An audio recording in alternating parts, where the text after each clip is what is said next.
German pilot vanished during World War II. 77 years later, his downed aircraft was found buried in Norwegian forest. He was just 23 years old. 23. A child by today's standards. Too young to understand the machine of war that had swallowed him whole. Karl Weber was never meant to be a soldier. Born in the quiet village of Meersburg on the shores of Lake Constance, he spent his youth climbing trees and sketching birds in flight. His hands were made for creating, not destroying. His father, a clockmaker, had taught him patience, precision, the delicate art of gears and springs. His mother, a schoolteacher, filled his head with poetry and mathematics. They raised him to build, to think, to question, not to follow orders blindly into the maw of destruction. But Germany in the 1940s didn't care what Karl was meant to be. Germany was hungry for young men, devouring them by the thousands, grinding them between the teeth of ideology and ambition. By 1943, the Third Reich had no use for clockmakers or birdwatchers or boys who wrote poetry. The war machine needed bodies, and Karl's was as good as any other. Yet even in this, Karl was different. Where most boys his age struggled with the complex mechanics of aircraft, Karl understood machines intuitively. He could hear the subtle changes in an engine's pitch, could feel vibrations that signaled trouble before instruments detected anything wrong. This gift, this curse, caught the attention of his superiors. While other young men were shipped to the Eastern Front to freeze and die in Russian snow, Karl was assigned to the Luftwaffe, trained to pilot the Junkers Ju-88, a twin-engine bomber that Germany was now desperately using for reconnaissance as the tide of war turned against them. By winter of 1944, Karl had flown 36 missions. 36 times he had taken to the skies over hostile territory, his stomach knotted with fear, his hands steady despite it. 36 letters he had written home, each one carefully avoiding the truth of what he had seen, what he had done, what had been done to his friends. 36 times he had survived when others didn't. Until the 37th mission. Until Norway. February 13, 1945. A date that would hang suspended in time for 77 years. Karl's orders were deceptively simple: take off from occupied Stavanger, fly north along the Norwegian coastline, document Allied naval movements, and return before nightfall. Simple. Routine. A milk run, as the Americans would say. Nothing to suggest it would be his final flight. The weather that morning was typical of Norwegian winters: gray skies, gusting winds, temperature well below freezing. Nothing unusual. Nothing that would have given Karl pause. He had flown in worse conditions over the North Sea. His aircraft, a modified Ju-88 with extended fuel tanks and enhanced camera equipment, was checked and cleared by ground crews at 0600.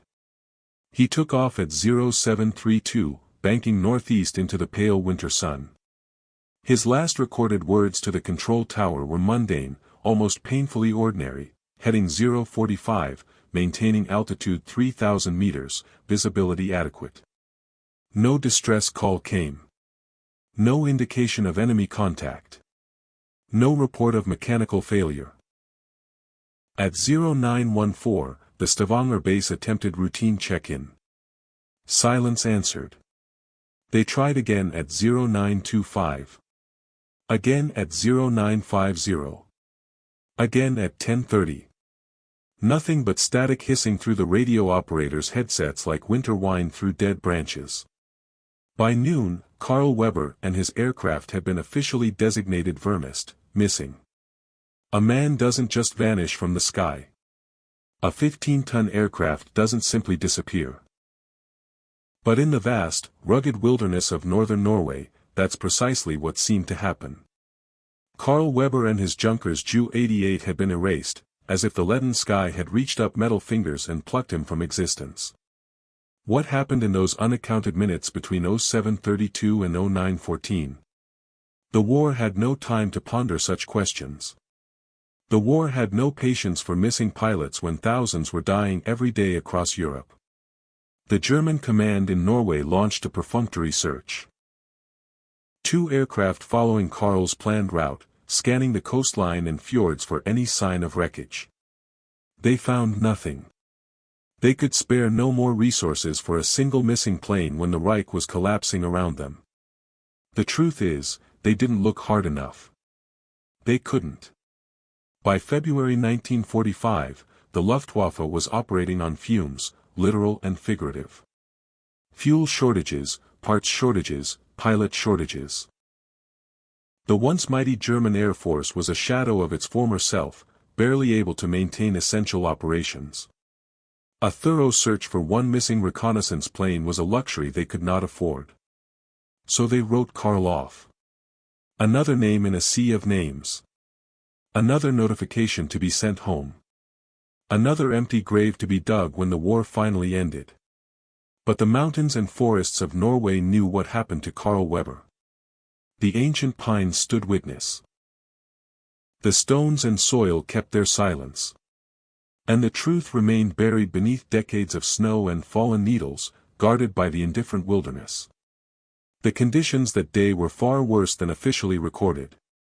German weather forecasting in occupied Norway had become increasingly unreliable as the war dragged on.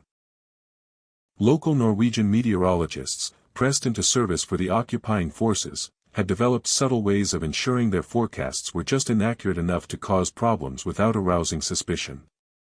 That morning, a severe low-pressure system had formed over the Norwegian Sea, driving powerful winds through the mountain passes that weren't accounted for in the pre-flight briefing. There were other threats in the air that morning besides weather. Allied air supremacy over Norway had been growing for months. British Mosquito fighters operated with near impunity from bases in Scotland. American P-38 Lightnings had the range to patrol the Norwegian coast. And Norwegian resistance fighters had established observation posts throughout the country, reporting German air movements via clandestine radio to Allied commanders. Was Karl's aircraft shot down by Allied fighters? Did he encounter catastrophic mechanical failure in the punishing cold? Did he become disoriented in the treacherous mountain terrain, flying too low in an attempt to avoid radar detection? Or was there something else, something no one could have anticipated, that brought his aircraft down in the dense Norwegian forest?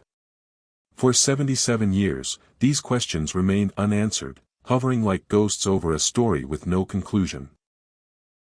Back in Meersburg, Karl's parents received the news in the form of a terse telegram, delivered by a local party official who had never met their son, who cared nothing for their grief. Missing in action. Presumed dead. The Reich thanks you for your sacrifice. As if their boy had been a voluntary offering and not flesh and blood torn from their arms by the ravenous appetite of a war they had never wanted. His father, Heinrich, refused to accept it. A clockmaker understands mechanisms, understands cause and effect, understands that things don't simply disappear without reason. Show me wreckage, he demanded. Show me proof. But there was no proof to show. Only absence.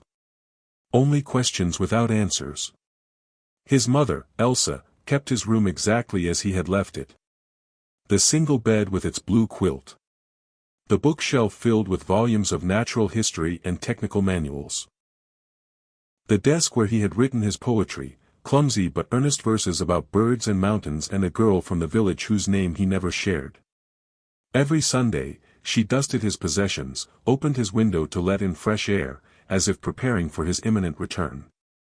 A mother knows when her child is gone, she told the neighbors who spoke of her in pitying whispers. I feel no such absence.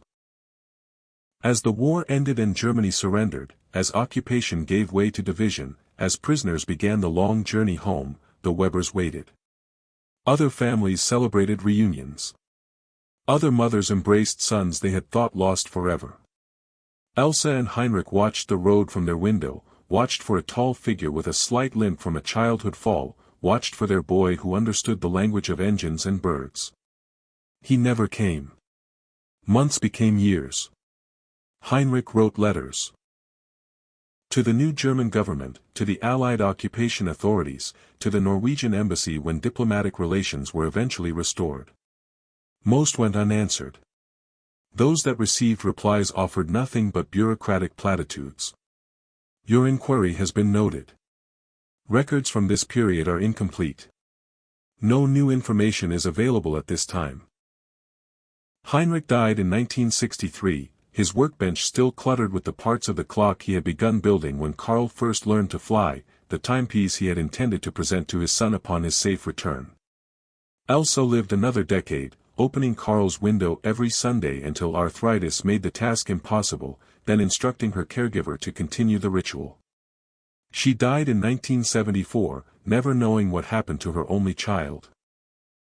The house in Meersburg passed to distant relatives who knew Karl only as a fading photograph on the mantel, a ghost story that ended without resolution. His personal effects were boxed and stored in an attic, gathering dust as new generations were born, grew up, and created lives that would have been unimaginable in the Germany Karl had known. While the memory of Karl faded in his homeland, in Norway, something strange was happening. In the remote region of Nordland, near the small village of Bayarn, stories began to circulate. Local hunters spoke of a place deep in the forest that animals avoided, a clearing where nothing grew quite right, where the snow melted in peculiar patterns each spring. Old men in village pubs mentioned unusual sounds during thunderstorms, metallic groans and pings that couldn't be explained by natural phenomena. Children created games around a tale of a sleeping German in the woods, a bogeyman story that morphed and changed with each telling. Step on a branch and wake the German, they would chant, deliberately breaking sticks and then fleeing in mock terror. None of them understood the truth that lay behind their innocent play. In 1967, a hunter named Eric Johansson ventured deeper into the forest than usual, tracking a wounded elk. He later claimed he had stumbled upon something man-made, half-buried in the earth, something with strange markings. Exhausted and losing daylight, he didn't investigate further. When he returned the following week with a friend, he couldn't find the spot again. The forest had reclaimed its secret. Another decade passed. Another generation grew up hearing the stories, dismissing them as rural superstition, the kind of tales that thrive in isolated communities. By the 1980s, the legend of the forest that swallowed a German plane was firmly established in local folklore, mentioned in the same breath as trolls and forest spirits, not to be taken seriously by modern, educated people.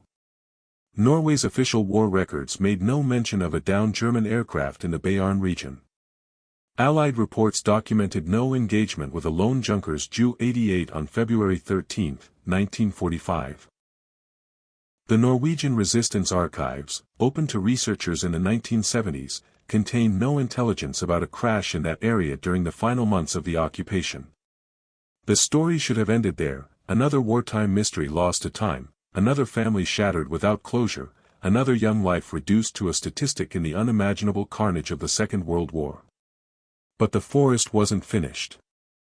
The earth wasn't ready to keep its secret forever.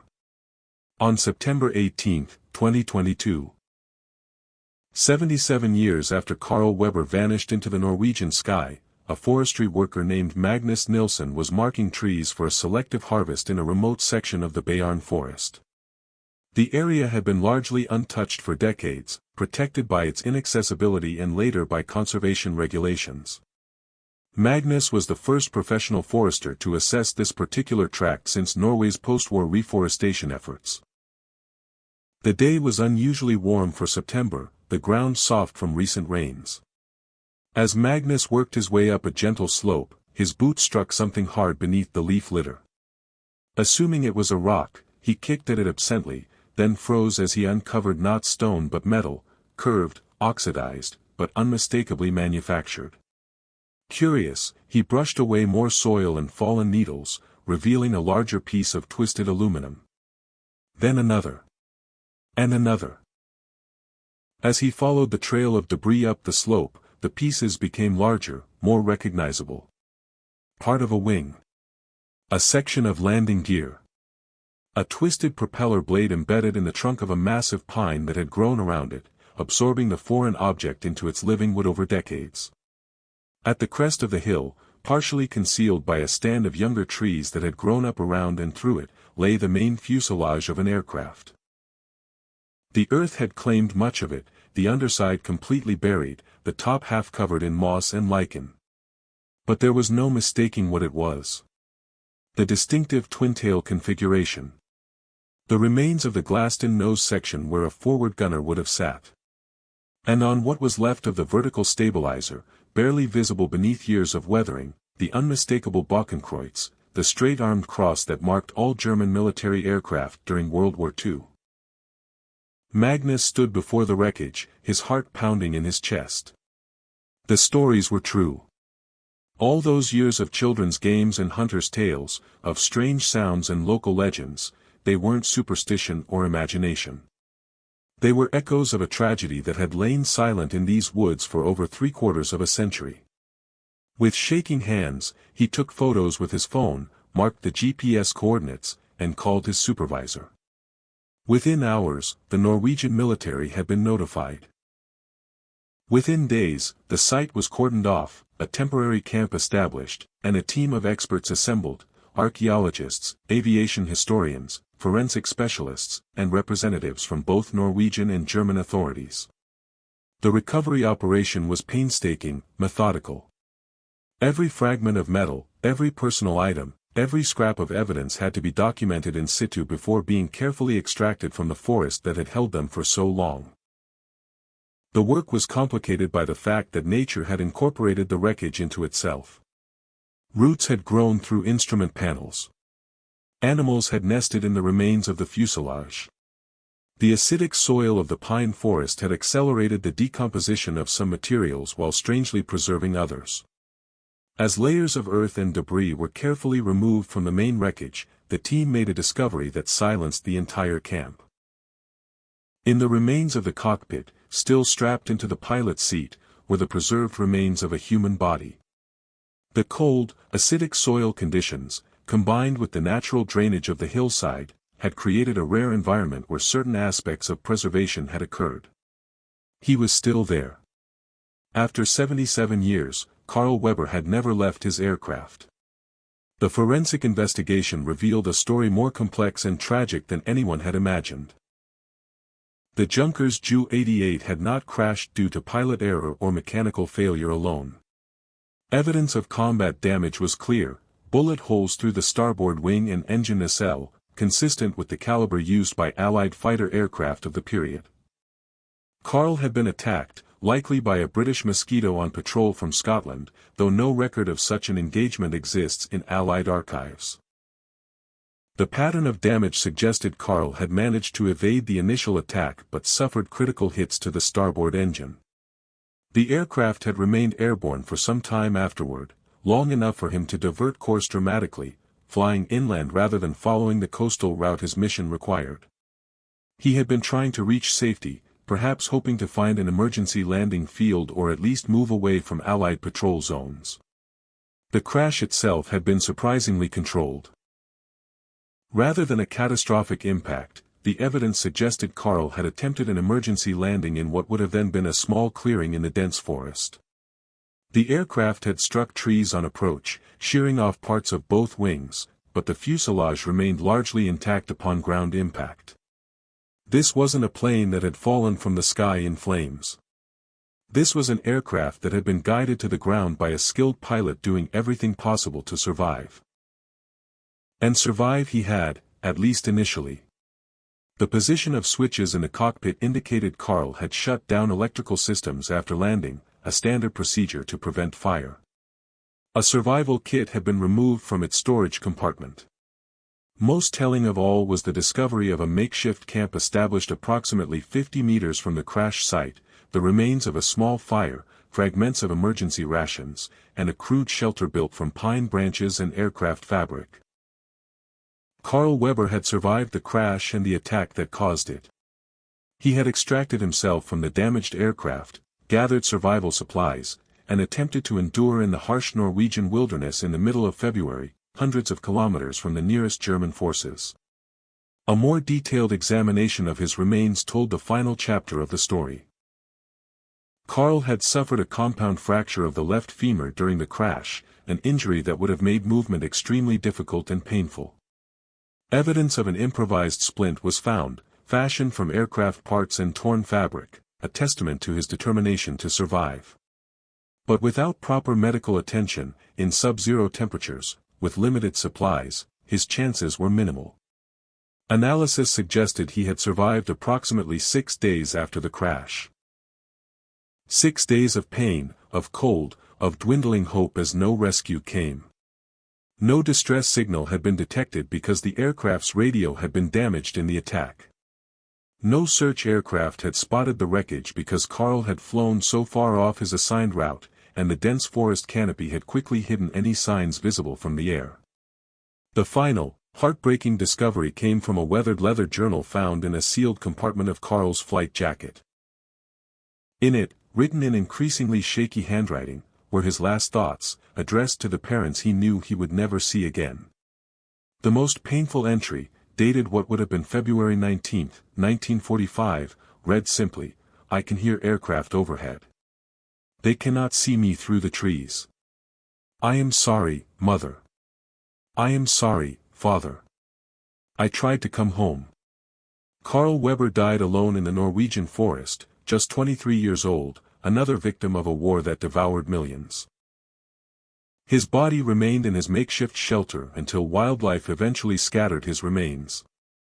Over time, as he was reduced to bones, the forest reclaimed the site entirely. Weather and scavengers returned him to the crash site, where his remains were eventually found, back in the pilot's seat where his journey had ended.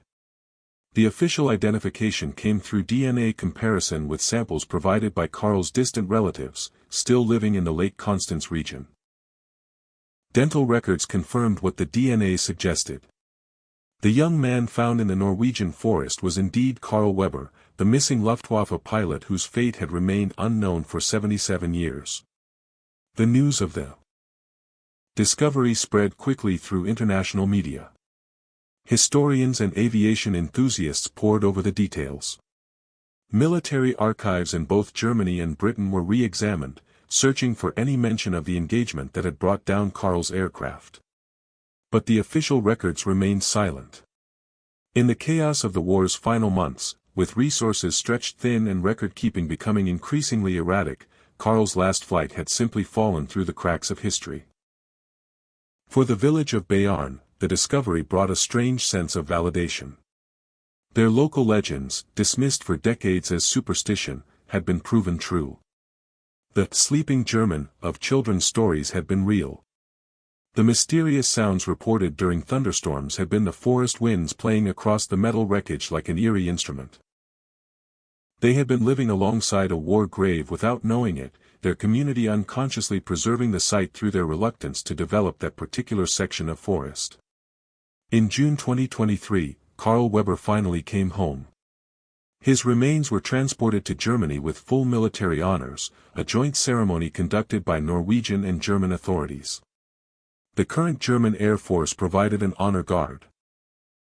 Norwegian officials presented the personal effects recovered from the site to Carl's surviving family, grandnieces and grandnephews who knew him only as a name mentioned occasionally by their parents, a historical footnote in their family tree. The ceremony was attended by aging veterans of both sides of the conflict, men in their 90s who had somehow survived when millions of their comrades hadn't, men who understood all too well that Carl's story was just one of countless tragedies that made up the tapestry of the war. They stood straight back despite their years, saluting as Carl's casket passed, honoring not the uniform he had worn or the cause he had served, but the young man who had done his best to survive against impossible odds. Carl was laid to rest in a cemetery in Meersburg, in a plot near his parents who had died without knowing what happened to their son.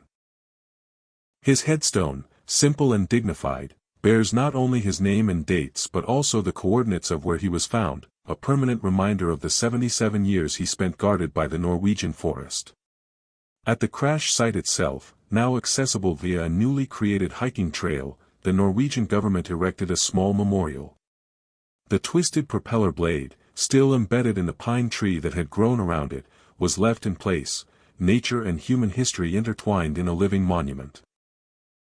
A plaque tells Carl's story in Norwegian, German, and English, ensuring that visitors understand the significance of this quiet place in the woods. But the discovery of Carl Weber's aircraft did more than just close one family's chapter of uncertainty. It opened new questions about how many other missing airmen might still lie undiscovered in the vast wilderness areas of Europe. The same climate changes that are threatening ecosystems worldwide are also revealing long-buried secrets as permafrost thaws and glaciers retreat. The forests are being logged, mountains developed for tourism, remote areas made accessible by modern transportation. How many other young men, German, British, American, Soviet, lie waiting in unmarked graves, their aircraft and remains preserved by ice or buried beneath decades of forest growth? Official records list over 25,000 Allied airmen as still missing from the European theater alone. German losses were documented less thoroughly, especially in the chaotic final months of the war, but estimates suggest similar numbers. Each one was someone's son, someone's brother, someone's sweetheart. Each one has a family that never received closure, questions that were never answered, grief that could never fully resolve without knowing the truth. Each one is a Carl Weber, waiting for chance or nature or human persistence to finally bring them home. The forest kept Carl's secret for 77 years, holding him in its earthy embrace while the world changed around him. The Cold War came and went. Germany divided and reunified. Norway transformed from an occupied nation to one of the world's wealthiest countries. The Internet was invented. Men walked on the moon. Generations were born, lived, and died. All while Carl remained where he had fallen, preserved in his time capsule of pine needles and silence. What would he make of the world that finally found him? Would he recognize the Germany his remains returned to, so different from the one he left? Would he understand that the nations that fought so bitterly in his lifetime now stand as allies and partners? Would he find peace in knowing that his story, at least, had finally been told in full? We cannot know. But we can remember. We can honor the young clockmaker's son who wanted to draw birds but instead was taught to fly bombers. We can acknowledge the cruel randomness of war that placed him in that aircraft on that February morning in 1945. And we can recognize that every missing soldier from every conflict carries with them a story as full and complex as Carl's, a life interrupted, a family left wondering. The forests and mountains and oceans of the world still hold countless secrets from humanity's darkest hours. Some will emerge as ice melts and woods are cleared and technology advances. Others will remain hidden forever, known only to the earth that received them.